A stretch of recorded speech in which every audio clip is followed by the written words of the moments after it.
Hello mga kalabs! Kumusta po kayo? Noodles na may itlog po pala, eto pong almusal namin. Sabi ko po kasi kay mama, yung may sabaw naman yung lutuin niya. Dumating nga din po dito sa bahay yung pinsan kong si Yumi, oh. Ilang araw nga din po kasing na kay papa niya siya. At kahapon nga lang din po sila umuwi dito. Pero sa linggo nga daw po ay baka babalik na naman siya sa kanila. Pansamantala lang naman daw po yun habang wala si nanay dito. Hindi rin naman daw po kasi kayang bantayan ni mama ito ng mag-isa. At may mga alaga din daw po kasi sila mama dito yung mga maliliit kong pinsan. Kaya kung sabay-sabay nga daw pong aalagaan ni mama silang lahat ay hindi niya nga daw po kaya. At kung sakaling may pupuntahan nga daw po sila ni Papa, ay wala naman daw pong magbabantay sa kanya. Ayan nga, at sinundo na naman nga po ako ng pinsan ko, oh. Lagi na nga din po siyang maaga. Para hindi nga daw po siya malit at baka daw ay iwan ko siya. Ayan nga mga kalobs, at palabas na rin po kami ng bahay. Isinama nga lang din po ni mama si Yumi dahil gusto niya nga din daw pong sumama. Papatawirin lang din naman po kami ni mama.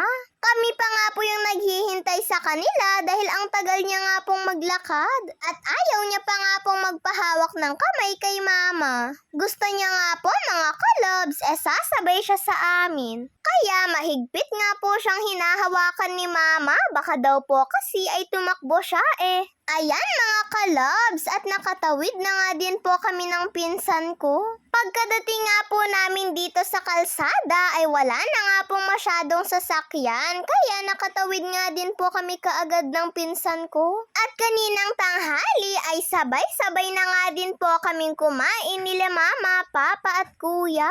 Day off po pala ni Papa ngayon. At siya na nga din po pala yung bumili ng ready-made na ulam namin. Kaya ang sarap kumain pag nagde-day off si Papa sabay-sabay nga po kaming kumakain. Iba pa rin po kasi kapag sabay-sabay kaming kumakain dahil po ay sama-sama. Tignan niyo naman po si Miming at nagugutom na rin po ata. Panay nga din po kasi yung kalbit niya kay Mama.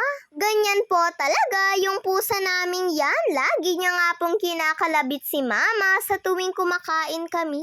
Kaya binibigyan na nga lang din po siya ni Mama ng ulam namin minsan. Pero yung alam nga lang po ni Mama na ulam na kinakain niya, yung binibigay ni Mama. At pag uwi ko po pala kaninang hapon, ay bumili na nga din po ako ng ice cream. Alam niyo na, hindi po makukumpleto yung araw ko kapag walang ice cream. At pagkatapos ko po palang kainin yung ice cream ko, ay ayan, sinimulan ko na nga din pong gawin yung mga assignment ko.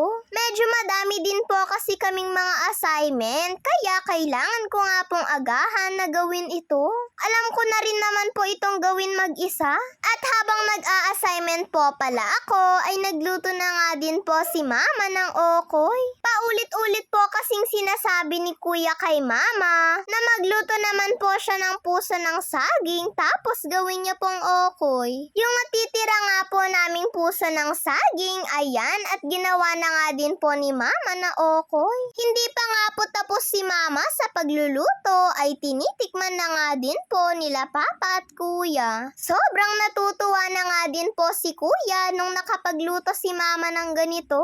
At nagbigay din po pala si Tito Romy ng masarap na munggo. Sigurado ay makakakain nga po ako ng marami dito. At nagluto rin po pala si Mama ng pinakbet na dahon ng saluyot. Paborito nga din po kasi namin ito mga kalobs. At pagkatapos nga pong magluto ni Mama, eto at kakain na rin po kami. Shout out po kay Regine D. Mangulad. O tara mga kalobs, kain na po tayo. Masasarap po itong mga ulam namin. Salamat po Lord sa mga blessings niyo po. Yun lang po mga kalobs. Maraming salamat po sa panonood ninyo. Mag-iingat po kayo palagi. God bless to all. Bye-bye po.